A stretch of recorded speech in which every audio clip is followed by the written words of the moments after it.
अभी जब मैं रिसर्च कर रहा था तो अभी मुझे कल ही पता चला है। इससे पहले जब मैं रहता था, कहीं भी जाता था, तो भीम आर्मी के बारे में जब भी मैं सुनता था, तो जैसे आरएसएस एक पार्टी है, तो वहाँ पे जो है शिक्षा पे ध्यान दिया जाता है। आरएसएस के कई सारे स्कूल्स हैं। तो मैं सोचता था कि हमारी जो भीम आर्मी है, उसमें स्कूलों पे क्या किया जा रहा है, लेकिन कल मुझे पता चला कि 1000 से ज्यादा स्कूल्स हैं जी भीम आर्मी से जुड़े हुए। जी। तो आप लोग इसको मैनेज कैसे करते हैं? अब देखिए, हम लोग अपने समाज को समझाते हैं, उनसे कोशिश करते हैं भाई आप लोग को मिलके, हम लोग को मिलके ये चीजें चलानी है।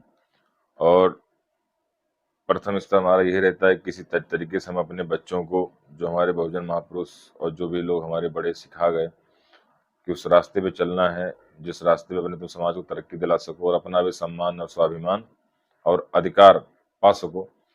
तो हम लोग ये बताने की कोशिश करते हैं, उनको समझाने की कोशिश करते हैं, उनको पढ़ाई के लिए प्रयत्न कर रहे हैं। बाकी हमारे समाज में बहुत से ऐसे लोग हैं जो हमको पीछे से सपोर्ट करते रहते हैं। वहाँ पे भाई स्कूल चलाने के लिए हम लोग चंदा लेके 1 रुपया 2 रुपया 5 रुपया करके भी वो स्कूल चलाते हैं। बहुत से ऐसे लोग हैं। ये केवल यूपी में या फिर ऑल ओवर इंडिया?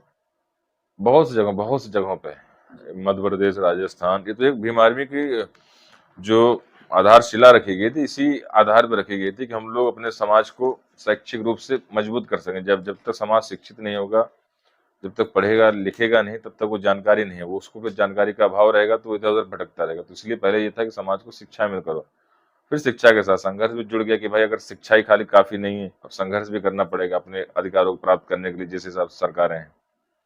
तो सब चल रहा है और उम्मीद है अगर भाई का नियत, भाई की संघर्ष अगर सही नहीं होती तो इतना समर्थन यूं ही आज नहीं मिल रहा। आप जहाँ से बात कर रहे हैं ये सिद्धार्थ का नगर है और भाई यहाँ से कम भाई का घर है आदरणीय चंद्रशेखर आजाद जी का 700-800 किलोमीटर है।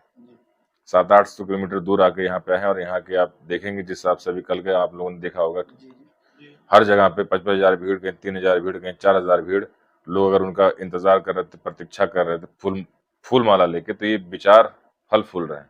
इन्हीं विचारों की देन है कि लोग जुड़ रहे हैं और इन्हीं संघर्षों की देन है कि लोग समर्थन कर रहे हैं हम लोग का। और आगे और ये समर्थन जारी रहेगा तो हम लोग सरकार में आएंगे। जिस कप में पी रहे हैं तो अब हर समय का हिसाब से एक परिवर्तनशील है समय। तो इस समय काल में जिस तरह से लोगों का समर्थन, जिस तरह से चंद्रशेखर भाई संघर्ष कर रहे हैं, तो और जिस तरह से लोग जुड़ रहे हैं, तो अब समय हो सकता है इनके कुछ समय काल तक इनके नेतृत्व में ये बहुजन मिशन फले फूले, फिर आगे समय कुछ और आएगा। राहुल गांधी पे आरोप लगाया जाता है कि वो परिवारवादी नेता है, परिवारवादी जो कांग्रेस पार्टी है।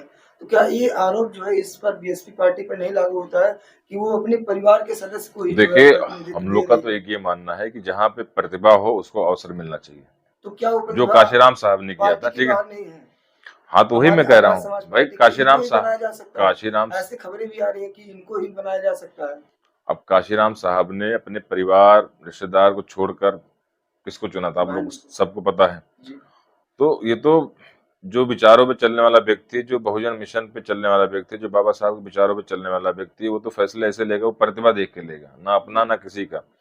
वो तो उसको उस व्यक्ति को चुनेगा जो समाज के लिए उस समय हितकारी होगा, जो समाज को आगे बढ़ा रहा होगा, जो समाज के लड़ रहा होगा, जो समाज के लिए लाठियां खा रहा होगा, वो उसको आगे बढ़ाएगा।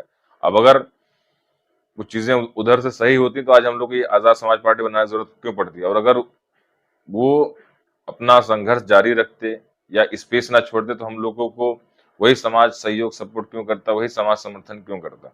आज अगर हम नगीना में लोकसभा में जीत रहे हैं, बिजनौर जैसी धरती पे, तो कहीं ना कहीं वहां के जो कड़राइज लोग थे, जो काशीराम साहब के साथ चलने वाले लोग थे, उन्होंने ही भाई चंद्रशेखर आजाद जी का नेतृत्व इस समय स्वीकार किया है ना, तो उनके संघर्षों को देख कर किया है। क्योंकि